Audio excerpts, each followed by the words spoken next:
안녕하세요. 경기도 부천에 거주하는 36살 미혼 직장인입니다. 제가 들려드릴 사연은 시댁 이야기나 남편 이야기는 아니에요. 제 가족의 이야기입니다. 인생을 오래 산 건 아니지만 최근에 큰 깨달음을 얻은 게 있어 사연을 보냈어요. 저는 그 일을 겪고 나서 혹시 아무 생각 없이 타인을 내 감정의 쓰레기통으로 삼고 있지는 않은지, 나보다 못한 사람이라는 어줍지 않은 생각으로 무시하거나 하대하는 일이 없는지 늘 제 자신을 돌아보게 되었거든요. 저는 백화점 패션 브랜드에서 매니저로 일하고 있어요. 20대 초반부터 일했고 꽤 경력이 오래된 편이죠. 10년 넘게 이 일을 했더니 이제는 사람만 봐도 대충 느낌이 옵니다. 이 일 오래 하다 보면서 느낀 건 어느 고객이든 진심으로 대하고 내가 가진 정보를 정성껏 전달하려 노력하는 게 중요하다는 겁니다. 하지만 흔히 말하는 진상 손님에게는 그런 진심이 통하지 않을 때도 있긴 한데요. 단연코 말씀드릴 수 있는 건 진정한 VIP 고객은 진상을 부리지 않는다는 겁니다. 오히려 VIP 근처에도 못 가는 사람들이 진상 고객인 경우가 많아요. 어쨌든 제 일이 사람 상대하는 감정 노동이고 간혹 정말 힘들게 하는 고객 때문에 때려치우고 싶은 적도 있었죠. 하지만 그럴 수 없었던 이유가 있습니다. 그 이유가 뭐겠어요? 바로 가족 때문이죠. 저희 집은 아버지가 저 고등학교 때 돌아가시고 엄마 혼자 남매를 키우셨어요. 아빠가 갑자기 돌아가시는 바람에 엄마가 제가 버는 돈으로 생계를 유지했는데 넉넉지는 않아도 대출 조금 낀 아파트에 먹고 사는 걱정 안 하고 살 만한 정도입니다. 저에게는 3살 어린 남동생이 있습니다. 전문의 자격 따고 페이닥터로 근무하고 있어요. 동생은 어릴 때부터 굉장히 영특했고 착했습니다. 저하고도 어려서부터 지금껏 사이도 좋고요. 미안한 것이 있다면 다른 집 아이들처럼 학원이며 과외며 뒷바라지를 해준 게 없다는 거예요. 동현아, 혼자 공부하기 힘들지 않아? 누나가 학원 하나 정도는 보내줄 수 있는데 혹시 다니고 싶은 과목 있으면 혼자 쏘가리 하지 말고 말해. 누나 걱정 마. 인강만 해도 충분해. 학원은 무슨 돈이 얼만데. 알잖아. 내 천재적인 머리. 천재적인 머리를 들먹거리며 너스레를 떨곤 했지만 동생도 아마 혼자 공부하면서 힘들었을 거라 생각합니다. 그런데도 유독 남달랐던 제 동생은 과외는커녕 학원 한 번 안 다니고 전교 1등만 했고 모 대학교 의예과 입학한 아이입니다. 어려서부터 수재소리 듣고 자란 동생이었어요. 저는 누나로서 학비 도움 주는 거 빼고는 내 동생 인생에 왈가왈부할 그런 처지도 못 됩니다만 유일한 혈육이라 지금까지도 둘이 가장 많은 의논을 하고 삽니다. 동생 학교 다닐 때 엄마와 저는 등록금 때문에 허리가 휠 지경이었습니다. 의대 등록금이 얼마나 비싼지 혹시 알고 계시나요? 동생은 부족한 잠에 시달리며 공부를 하면서 등록금 납부할 시기만 되면 늘 미안해했습니다. 누나, 매번 미안해. 인턴하면 그래도 월급 나오니까 조금만 기다려줘. 나중에 돈 많이 벌어서 누나랑 엄마부터 하고 싶은 거 하게 해줄게. 의사 동생 만든 덕 꼭 보게 해준다 내가. 아이고 그래. 네 말만 들어도 황송할 지경이다. 돈 걱정하지 마. 누나 너 학비 대줄 정도 능력 되는 사람인 거 알지? 이래봬도 누나 나름 잘 팔려서 인센티브 짭짤하게 받는다? 단골 고객도 많아. 나 때문에 누나가 꿈도 포기하고 사는 것 같아서 미안해서 그러지. 누나는 연애도 안 할 생각이야? 제발 연애라도 좀 해라. 야, 맨날 일하느라 바쁜데 남자 만날 시간도 없다. 내버려둬. 그냥 노처녀로 늙어 죽지 뭐. 다른 사람이 보기에 동생을 위해 희생하고 산 누나구나 생각할 수 있겠지만 저는 희생이라고 하고 싶지는 않습니다. 저도 제 삶이 소중한데 동생을 위해 무조건 희생하지는 않아요. 다만 투자라고 해두는 편이 낫겠네요. 동생으로부터 보상을 받기 위한 것이 아니라 우리 가족을 위한 투자요. 보잘것없는 집안에 이렇게 귀한 사람이 나왔는데 누나 입장에서 동생이 잘 되는 것 보고 싶은 그런 마음이기도 하고요. 아마 동생도 많이 힘들었을 겁니다. 공부하느라 남들 다 하는 연애 한번 하는 것도 못 봤어요.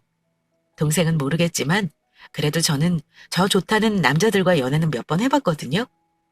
결혼까지 생각한 사람도 있었고요. 그런데 제가 남자 복이 없는 건지 아니면 제대로 된 남자를 못 만나서 그런 건지 하나같이 결혼을 생각하는 시점에는 저를 놓아버리는 경우가 많았어요. 객관적으로 제 상황이 그리 좋은 편은 아니었으니까요. 혼자 계신 엄마와 그리 잘 살지 않는 집에 아직 졸업도 못한 남동생이 학비까지 책임지고 있는 저. 남자 입장에서는 그리 구미가 당기진 않을 거라 생각합니다. 그걸 나쁘다고 할 수는 없죠. 다만 그런 부분을 다 감수하고도 저를 좋아해줄 남자를 못 만난 탓이라 해두겠습니다. 아무튼 저도 연애 포기하고 힘들게 일하면서 동생 뒷바라지를 했는데요. 동생이 의과대학 과정 마치고 인턴 과정 거쳐 레지던트 4년차 접어들 때쯤이었던 것 같아요. 동생이 느닷없이 자기가 만나는 여자가 있다고 하는 겁니다. 저도 놀랐지만 엄마도 엄청 놀라셨죠. 대체 그 바쁜 병원 생활하면서 여자는 어찌 만난 건지 궁금하더라고요. 알고 봤더니 친한 동료 의사의 동생이 친구와 병원에 왔다가 제 동생을 보고 반에 소개해달라고 했답니다. 여자아이는 상위권 대학을 나왔는데 대학 다닐 때 공부에 별 취미가 없었는지 학점과 스펙이 별로여서 친척 회사에서 취직해서 그냥 다니고 있다고 들었습니다. 제 생각에는 동생이 좀 쑥맥이고 여자를 잘 몰라서 그냥 이런 게 연애인가 보다 하고 그 여자애가 하자는 대로 만나고 데이트도 했던 것 같습니다. 어쨌든 처음 연애하는 거니 걱정은 되었지만 제가 간섭할 일은 아니니까요. 옆에서 그냥 지켜보며 가끔 연애 상담을 해주는 것으로 누나 역할을 충실히 해줬습니다. 다른 사람들처럼 예쁜 연애 하겠거니 했어요. 안타까운 게 있다면 시간이 부족해 데이트할 시간이나 과연 있을까 한 거였고요. 그런데 가끔 동생의 얘기를 들어보면 그 여자친구라는 아이가 제 상식으로는 도무지 이해가 안 가는 언행을 하는 경우가 있더라고요. 누나, 여자들은 원래 명품에 그렇게 환장을 해? 누나는 백화점에서 일하니까 잘 알 거 아니야. 난 이런 건 잘 몰라서 물어보는 거야. 요즘은 20대 애들도 다 명품 가방 들고 옷도 비싼 거 입고 그런가 봐? 아이고, 다 그런 게 어딨어. 그것도 사람 나름인 거지. 돈 많은 사람이 자기 돈으로 플렉스 하겠다면 누가 뭐라 하겠냐? 능력도 안 되면서 빚내서 한다거나 남한테 뜯어내려고 하는 사람이 문제인 거지. 아니, 영지 말이야. 이제 곧 생일인데 나한테 가방을 사달라는 거야. 난 뭐 몇십만 원 하는 줄 알고 봤는데 가방 하나가 무슨 300만 원이나 해? 이해가 안 가서 그래. 봐봐 누나, 사달라는 게 이거거든? 이거 그렇게 비싼 상표야? 여자친구가 사달라고 했다는 가방 사진을 봤는데 꽤 비싼 명품 브랜드였습니다. 20대 중반의 여자가 자기 돈으로 턱턱 사기에는 부담되는 제품이었죠. 저는 명품을 싫어하는 사람은 아닙니다. 여자들의 그런 어영은 저도 잘 알아요. 갖고 싶은 거 사기 위해 자기 월급 모아서 사는 기쁨도 잘 알고요. 그런데 그런 비싼 제품을 아무리 자기 생일이라지만 만난 지도 얼마 안 된 남자친구에게 당당히 사달라고 요구하는 게 정상인지는 잘 모르겠더라고요. 은근히 동생을 호구로 보는 게 아닌가 걱정이 되기도 했고요. 제 동생이 의사긴 하지만 레지던트 실수령액 500도 채 안 됩니다.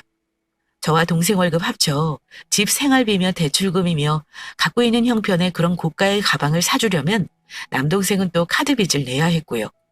게다가 병원 출퇴근 편하라고 병원 바로 앞에 오피스텔 하나 얻어줬는데 거기 월세까지 내고 있어서 그리 여유로운 상황은 아니었습니다. 그런데 연애한다는 놈이 누나한테 여자친구 사주려는 가방을 물어보는 게 은근히 화가 나는 거예요. 그래서 저도 한 소리 했습니다. 야 김동현, 걔 정신 제대로 박힌 애 맞아? 네 월급이 얼마인데 이런 비싼 걸 사달라는 거야? 나중에 패닥하고 여유 생기면 그때 돈질하라는 거야. 내가 간섭 안 하지. 근데 지금은 아니야. 걔 혹시 네가 얼마 버는지 알아?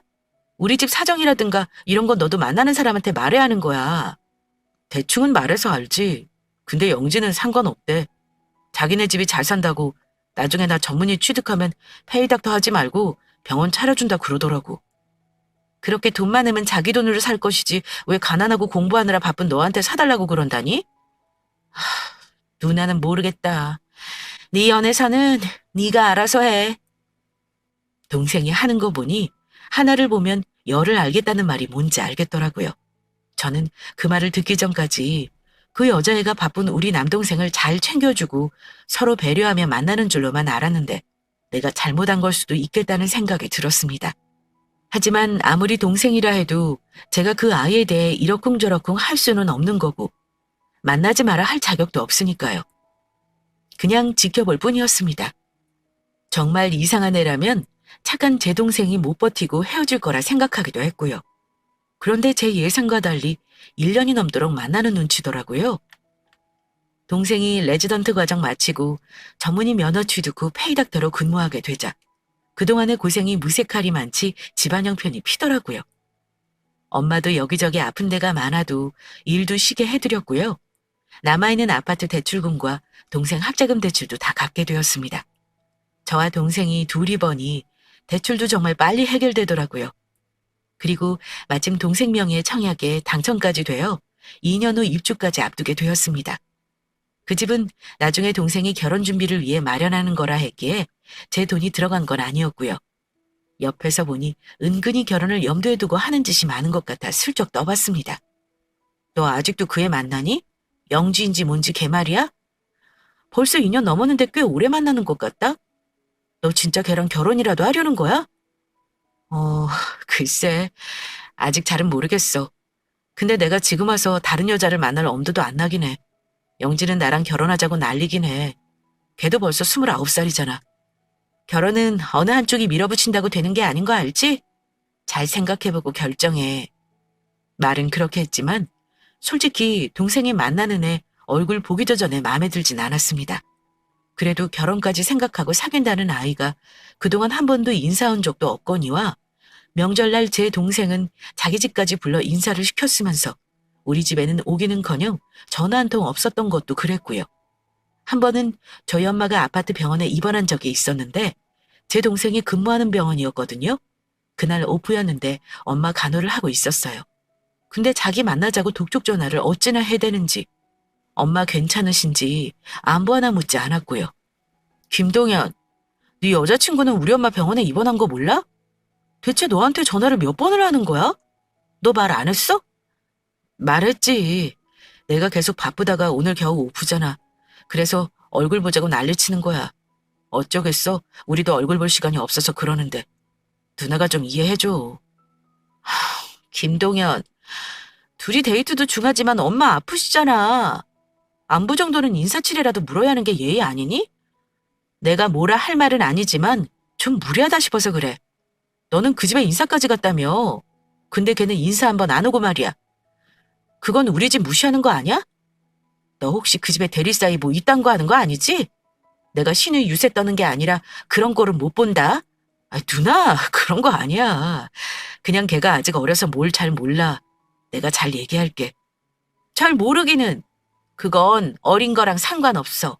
사람 됨됨이고 기본 인성이지. 그리고 29살이 어린 거냐? 그 정도면 알 거 다 알아야 하는 나이야. 그거보다 어린애들도 경우 아는 애들은 그렇게 안 한다. 보다 못해 한마디 했는데 착해 빠진 남동생은 저렇게 여자친구 감싸곤 끝이었죠. 게다가 가끔 반찬 갖다 주러 동생 지내는 오피스텔 가보면 분명 여자친구라는 아이가 도둑고양이처럼 들락거린 것 같은데 설거지통에 설거지 한 번을 하고 간 적이 없더라고요. 자기 흔적은 어찌나 많이 남겨놓았는지 그런 것만 봐도 느낌이 딱 오는데 동생은 모르는 것 같아 답답하기만 했습니다. 남자친구는 잘 챙기지도 않으면서 하는 거 보면 자기 몸치장 하는 거엔 돈을 억수로 쏟아부는 것 같더라고요. 한마디로 자기만 아는 이기적인 애가 아닐까 싶어 누나 입장에서 걱정이 많이 되더라고요. 그래도 만나는 사람은 제 동생인데 어쩌겠어요.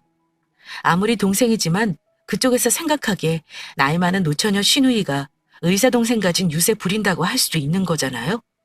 둘 사이에 제가 끼어들 수는 없는 노릇이니까요. 그런데 이 녀석이 기어이 그 여자애와 결혼할 생각을 하는 건지 어느 날 저한테 이러는 겁니다.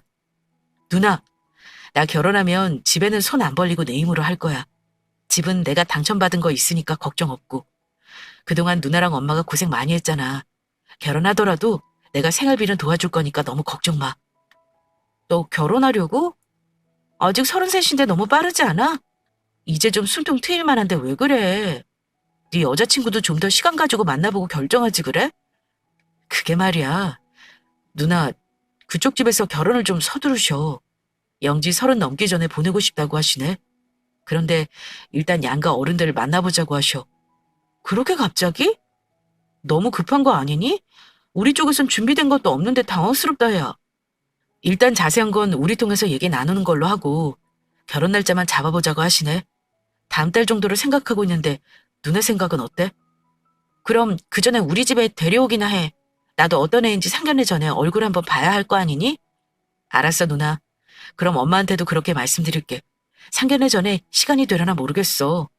영지는 괜찮을 것 같은데 내가 문제지. 상견례 전에 얼굴 한번 보자고. 일단 동생에게 일러두고 엄마와 동생 결혼에 대해 의논하는데 참 심란하더라고요. 솔직히 키우다시피 한 내 동생 한순간에 빼앗기는 것 같은 기분이 든 것도 사실이긴 합니다. 그래도 지가 좋다는데 어쩌나요? 그동안 저와 엄마 속 한 번 썩인 거 없이 컸는데 결혼만큼은 자기 하고 싶은 대로 하게 놔둬야 하는 거잖아요? 엄마, 동현이 갑자기 결혼한다니까 심란해? 좋은 거 반, 심란한 거 반 그래. 이거사, 엄마는 네가 더 걱정이야. 나이 들어가는데 결혼할 생각은 하지 않고 계속 엄마랑 살 생각이야? 엄마는 너랑 살기 싫어. 제발 남자를 데려와라. 엄마도 참. 나 같은 대인배를 감당할 남자가 없는 게 문제지. 난 결혼 생각 없어. 누구 며느리고 아내고 너무 귀찮아. 동현이 장가 보내면 엄마 나랑 여행 다니고 재미나게 좀 살아보자. 어? 그나저나 네 아버지도 안 계시고 부자도 아닌 형편에 그 댁에서 어찌 생각하실지 모르겠다. 아들 장가 보내는데 번듯하게 뭐라도 마련해주고 싶은데 뭘 해주면 좋으려나? 동현이가 알아서 한다잖아. 엄마 혹시 의사 아들 장가 보낸다고 며느리한테 열쇠 3개 가져와라 뭐 이럴 건 아니지? 어머 얘는? 우리 집에 새 식구 들이는 거지 아들 팔아먹니? 엄만 그런 거 싫다.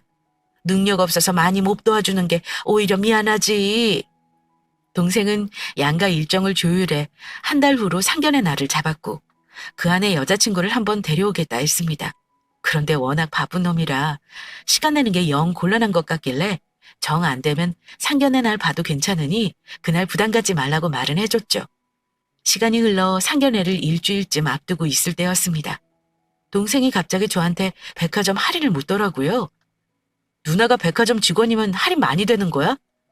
내 카드로 10% 할인 받을 수 있지. 근데 명품 매장은 할인 제외야. 왜 묻는 건데? 여자친구가 백화점에 상견례 할 때 입을 옷 사러 간다고 하길래 물어본 거야. 백화점 카드 있으면 5% 할인에 무이자 할부 되잖아. 네 여자친구 부자라며. 설마 너한테 카드 빌려달라고 한 거 아니지? 에이, 아니야, 누나. 나도 양복 한 벌 사러 가야 해서 물어본 거야. 내 거 살 때는 누나 카드 좀 빌려야겠다. 그래, 그렇게 해. 여자친구랑 같이 사러 갈 거야? 그럼 누나 매장에 들릴래? 여자들이 좋아하는 브랜드라 네 여자친구도 좋아할 것 같은데. 아니야, 나 바빠서 따로 가기로 했어. 나중에 양복도 혼자 사러 가야 해. 그땐 봐서 누나가 좀 골라줘. 동생과 이런저런 얘기 후 전화를 끊었죠. 주말에 같이 양복 사러 가기로 약속을 잡았고요. 그리고 며칠 후였습니다. 평소와 다름없이 출근해 DP된 옷들 교체하고 주문 상품 정리하고 이런저런 일들로 바쁜 하루를 보내고 있었어요. 제가 일하는 브랜드는 가격대가 좀 있는 브랜드이고 가격보다는 제품 디자인을 보고 사가시는 분이 많은 편입니다. 그래도 간혹 응대가 힘든 진상 손님이 있긴 합니다. 주말이 아니어서 그날은 손님이 많이 없었는데요. 점심시간이 딱 지난 시간에 웬 젊은 아가씨가 매장으로 들어오더라고요. 당연히 반갑게 맞이했죠. 고객님 안녕하세요. 편안하게 보시고 마음에 드는 거 있으면 말씀하세요. 제 말에 그 여자분은 고개를 까딱하고는 매장 끝부터 옷을 하나하나 둘러보더군요. 어느 자리에 어떤 옷을 입어야 한다는 목적이 있는 손님들은 먼저 옷을 추천해달라 하기도 하지만 대부분 저는 편하게 보시라고 시간을 드립니다. 그럼 손님들은 눈으로 훑어보며 마음에 드는 옷을 선택해 입어보겠다는 경우가 대부분이고요. 그런데 그때 온 손님은 옷을 보는 것부터 JS의 느낌이 딱 나는 거예요. 바로 진상 손님이죠. 옷가게 일하면서 가장 싫어하는 손님 유형 중에 하나가 바로 매장에서 패션쇼하는 손님인데요. 이런 손님들은 매장에 있는 옷 거의 다 입어보고 사지도 않고 그냥 나갑니다. 보통은 이런 분들 나가고 나면 피팅룸에 옷이 산더미처럼 쌓여 있고요. 물론 입어보는 건 상관없습니다. 많이 입어봐야 자기한테 맞는 옷을 살 수 있는 건 당연한 일이죠. 하지만 매장에 있는 옷을 다 입어볼 수는 없으니 그럴 때 매니저의 눈썰미가 중요한 겁니다. 손님의 체형과 분위기에 어울릴 만한 옷들을 골라 권할 수 있어야 하는 거죠. 그런데 그 아가씨는 자기한테 어울릴 만한 옷을 고르는 게 아니라 눈에 보이는 대로 옷을 마구 헤집어 놓는 스타일이더라고요. 입어보고 싶은 옷들을 마구잡이로 가지고 피팅룸에서 입어보는데 거의 패션쇼를 하듯이 입어보는 겁니다. 입고 나온 옷을 얌전히 주는 것도 아니고 그 비싼 옷들을 뭉치로 둘둘 말아주기도 하고요. 피팅룸에 아무렇게나 벗어던진 옷들도 있었고요. 옷을 도무지 못 고르는 것 같길래 제가 정중하게 물어봤습니다. 고객님, 혹시 찾고 계시는 스타일이 있을까요? 아, 네. 저 중요한 자리에 입고 나갈 얌전한 옷이 필요한데요. 원피스나 정장으로요. 제가 몇 가지 추천드려 볼까요? 네, 당최 혼자서는 못 고르겠네요. 그래 주시겠어요? 제가 추천한 옷을 몇 가지 가지고 피팅룸에서 입어보던 아가씨는 매장에 나온 신상은 거의 다 입어본 후에도 마음에 들어하지 않는 눈치였습니다. 입을 삐죽거리며 말하기를 옷은 이쁜 것 같은데 왜 내가 입으면 이상하지? 옷이 이상한 건가? 고객님, 격식 있는 자리에 필요하신 거면 두 번째 입어보신 옷이 제일 괜찮았는데 어떠세요? 아니면 다른 매장 둘러보고 천천히 결정하셔도 됩니다. 입어본 옷만 거의 30벌이 넘었는데 저도 조금씩 피곤해지기 시작했거든요. 그런데 무슨 변덕인지 제가 골라준 옷을 사겠다고 계산해달라 하더라고요. 근데 이 옷 계산하고 입고 가도 되나요? 네, 괜찮습니다. 근데 택 떼어내고 입고 가신 옷은 교환이나 환불이 안 되세요. 그래도 괜찮으실까요? 입고 간 옷은 환불이 안 된다는 건 우리 매장뿐 아니라 다른 곳도 마찬가지지만 고객님께 언지를 드렸습니다. 그 말을 듣고도 입고 가겠다고 하더라고요. 그래서 분명히 확인시켜드리고 택을 떼어낸 후 계산하고 옷을 드렸습니다. 이 손님 한 명을 1시간을 넘게 응대하고 나니 너무 피곤하더라고요. 그래도 하나 팔았다는 생각에 최대한 친절하게 응대했습니다. 그리고 매장을 떠났고요. 근데 진상에 대한 제 느낌은 정말 정확한 게요. 몇 시간 후 저희 매장에 그 손님이 다른 브랜드의 옷을 입은 채 우리 매장에서 사간 원피스를 들고 다시 나타난 겁니다. 그걸 보는 순간 올 것이 왔구나 하는 느낌이 들었습니다. 아까 이 원피스 사갔는데요. 환불해주세요.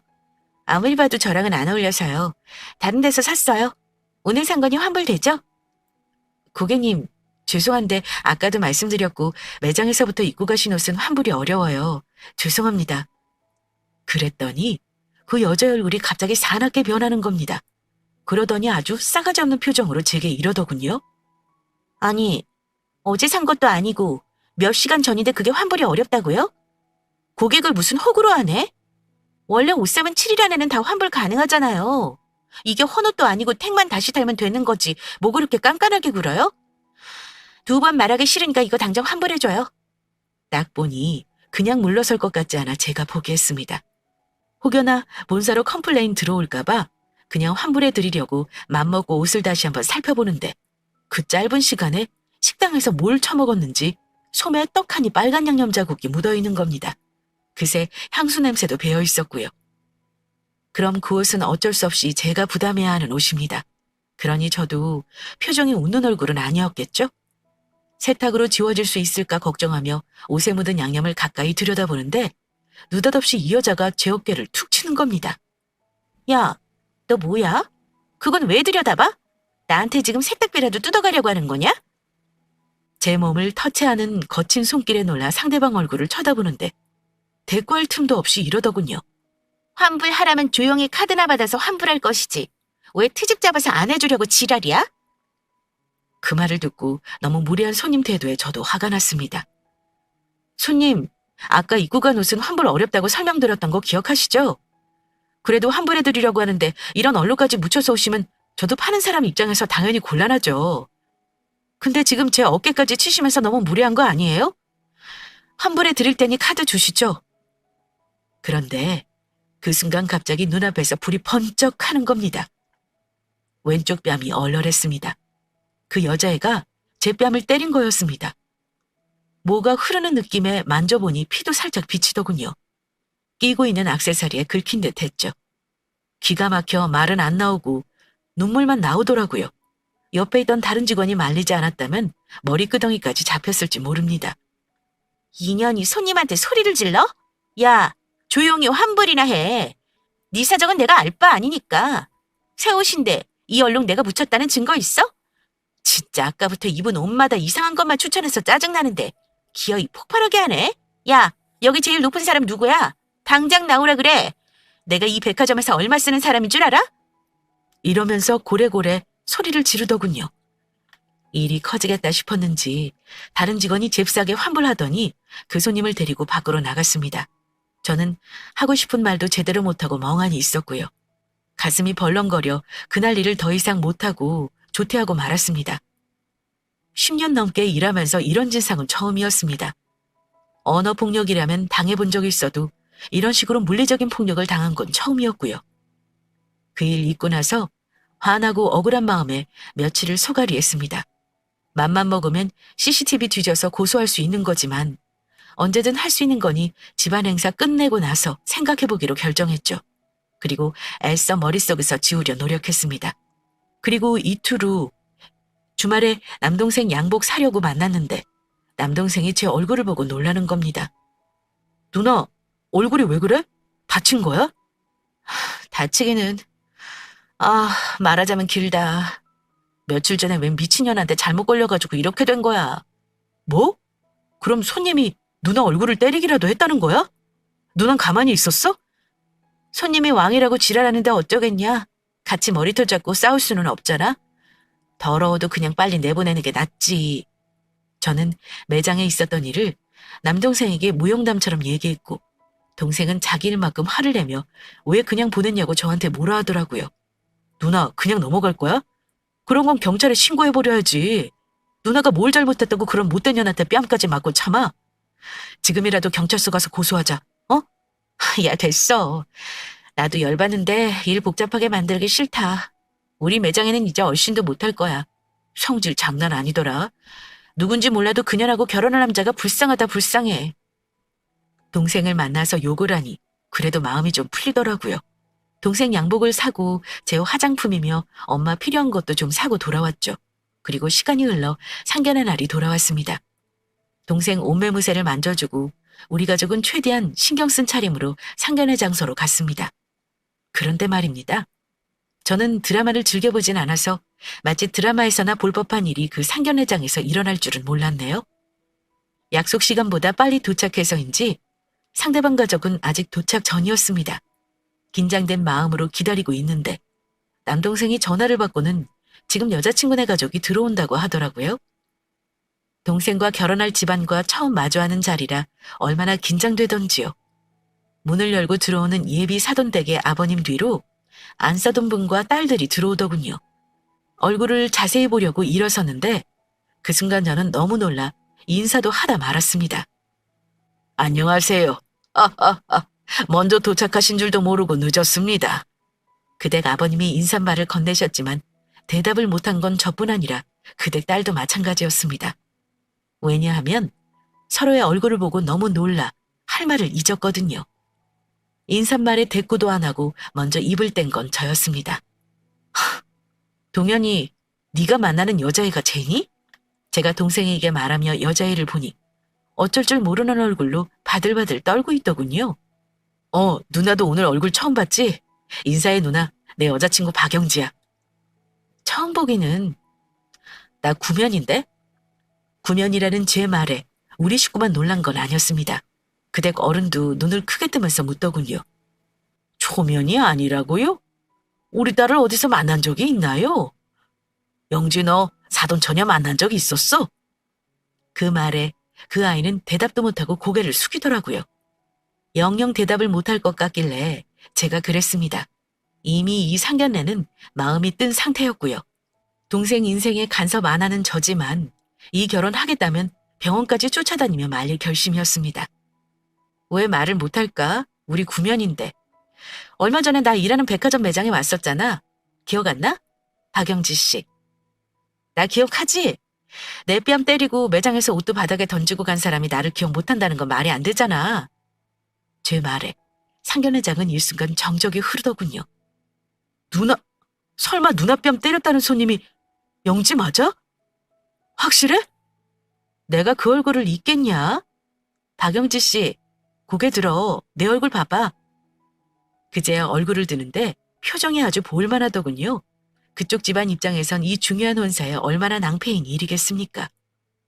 아니, 우리 딸 얼굴 때렸다는 그 진상 손님이 아가씨라고? 내가 그 말 듣고 너무 속상해서 울었는데 어쩜 이런 악연이 있나요? 죄송하지만 더 할 말이 없겠네요. 저는 우리 아들이 좋다고 하면 결혼시킬 생각이었는데 기본적인 성품도 갖추지 못한 며느리 보기는 싫습니다. 엄마 말에 그쪽 식구들은 전부 자리에서 일어난 채 안절부절 못하고 있었습니다. 의사 사이 본다고 들떠서 왔을 터인데 우리 쪽에서 얘기를 나누기도 전에 결혼 못 시키겠다는 거 보고 잡은 고기 놓칠까봐 아주 전전긍긍하는 모습이었죠. 엄마가 세게 박는 말을 하고 먼저 자리를 박차고 일어나셨습니다. 동생도 충격받은 얼굴이었고요. 야, 김동현, 너 정신 차려. 내가 봤을 땐 이 결혼 하면 안 돼. 너 내가 누누이 말했지? 제 예의 없고 기본 안 되어 있는 애 같다고. 일단 이 결혼은 안 돼. 둘 사이는 알아서 정리해라. 죄송하지만 우리 식구는 먼저 가보렵니다. 제 뺨 때린 여자랑 신호 올케 사이는 못할 것 같네요. 게다가 저는 사과도 못 받았거든요. 황망한 얼굴에 그쪽 부모를 뒤로하고 자리를 박차고 나오려는데 그년이 갑자기 제 팔을 잡더군요. 저기 언니, 제가 그날 성질 부린 거 사과드려요. 잘못했으니 이번 한 번만 용서해 주세요. 동현 오빠랑 결혼해서 제가 잘할게요. 그런데 제가 그년 얼굴을 보니까요. 입으로는 미안하다고 하는데 얼굴은 말과는 달리 부들거리는 표정이었어요. 마치 이번엔 내가 참는다는 식으로요. 이거 놔. 그런 사과 나는 받기 싫어. 상견례 끝나고 고소할까 생각 중이었는데 여기서 결혼 접으면 나도 고소 접어줄 테니 잘 생각해. 손을 뿌리치고 나가는데 어처구니 없이 그년이 자기 말 좀 들어보라며 갑자기 제 발을 낚아채는 겁니다. 제 몸에 자꾸 손을 대는 행동에 저는 너무 화가 난 나머지 그년의 뺨을 한 대 날려줬습니다. 짝 하는 살벌한 소리가 나고 그 애가 뺨을 움켜쥐고 저를 노려보더군요. 방금 전까지 사과한다는 사람의 표정이 어찌나 살벌하던지요? 어허, 이보시오. 아무리 그래도 어찌 남의 딸한테 이렇게 함부로 손을 대고 그래요? 그의 아버지가 화가 났는지 말을 하길래 딸을 어찌 키우셨길래 예의도 모르고 성질머리가 그 모양인가요? 여기서 끝낸 걸 고마운 줄 아세요. 제 착한 동생 하마터면 인생 망칠 뻔했네요. 그쪽 딸 시집 보내려면 신분 세탁 단단히 하셔야 할 겁니다. 이 시간 이후로 제 동생한테 엉겨붙으면 제가 가만히 안 있을 겁니다. 그 댁이 얼마나 부자인지 모르겠는데 저희 부자 며느리 필요 없어요. 뭐가 중요한지 모르는 그런 집안과는 사돈 안 맺겠다 이 말입니다. 아시겠어요? 저는 그 말을 마지막으로 날리고 자리를 박차고 나왔습니다. 그 집안은 쑥대밭이 되었겠죠. 집으로 돌아오는 길에 아무도 말이 없었습니다. 동생이 이러더군요. 누나, 엄마, 미안해요. 내가 질질 끌려가는 연애하다가 이렇게 되고 다 내 잘못이야. 그래, 네 잘못도 있어. 연애를 하더라도 아니다 싶으면 끝냈어야지. 그 정도 사람 보는 눈도 없니? 하나를 보면 열을 한다 그랬어. 인생 경험 한 번 했다 생각하고 잊어라. 다음에는 좋은 사람 만날 수 있을 거야. 그 애와 다시 한번 연락하면 남매지간 끊어버릴 거니 깨끗이 정리하라고 단단히 일러두곤 저도 관심을 꺼버렸습니다. 눈치를 보니 그 애가 매달리는지 어지간히 연락을 하긴 하더라고요. 하지만 끊어내는 건 제 동생 몫이니 내버려뒀습니다. 시간이 해결해주는 문제니까요. 남동생 상견례에서 형제자매가 뒤엎어버리는 경우가 흔한 일은 아니죠. 제 지인들에게 말하면 다들 놀랄 겁니다. 그러면서 공통적으로 하는 말이 뭔 줄 아세요? 돌아가신 아버지가 도왔나 봐. 네 동생 인생 망칠까 봐. 그 못된 년 떨쳐내라고 너 미리 만나게 해준 거 아니냐? 이게 바로 조상이 도운 거지 뭐니? 아, 그런가? 살면서 조상덕 좀 보는 날이 있으려나 싶었는데 그게 조상덕인 거야? 어머 그럼. 로또 번호 알려주는 것만 조상덕이겠어? 집에 사람 잘못 들이면 망하는 거잖아. 너네 집은 조상덕 톡톡히 본 거야. 앞으로 조상님들 제사밥 잘 차려드려라. 그래. 이제부턴 엄마랑 아주 진수성찬으로 차려드려야겠어. 우스갯소리지만 그 말이 맞는 것 같기도 합니다. 그런 우연이 쉽지 않잖아요. 정말 돌아가신 아빠가 도와주신 것일 수도 있죠. 제 동생은 파혼 후 오피스텔 정리하고 집으로 들어왔습니다. 돈 얼른 모아서 병원 개원하겠다며 준비하고 있어요. 아마 당분간 여자 만날 생각은 없는 것 같아 저도 누구 소개해줄 생각은 안 하려고 합니다. 저는 그 일 겪고 약간 트라우마가 생겼어요. 고객들을 대하기가 무서워지기도 했고요. 하지만 진상 손님은 일하는 직원 탓은 아니니까요. 일하는 직원이 그런 고객을 잘 다루지 못한다고 비난받을 이유는 전혀 없는 거잖아요. 기본적인 상식 없이 무리한 행동을 당연한 듯 하는 사람에게 저자세로 굽신거릴 필요도 없는 거고요. 그냥 그 진상이 문제인 거죠. 다행히 그 여자애 같은 진상 손님은 그 후로 만난 적은 없습니다. 아마도 제 인생의 최악의 손님으로 기억될 것 같네요. 마지막으로 한마디만 하고 마칠게요. 야, 중동에 사는 박영지! 실명 못 밝히는 게 열받긴 하는데 이 사연 들으면 네 얘기인 줄 딱 알 거야. 앞으로 그렇게 살지 마. 그리고 멀쩡한 남자 꼬셔서 인생 지옥불에 떨어지게 하지 말고 너 인격 수양부터 다시 해라. 알겠니? 다시는 우리 백화점 오지 마. 만나서 짜증났고 다신 보지 말자. 제 사연은 여기까지입니다. 재미있게 들어주셨다면 저는 만족합니다. 다들 행복하세요?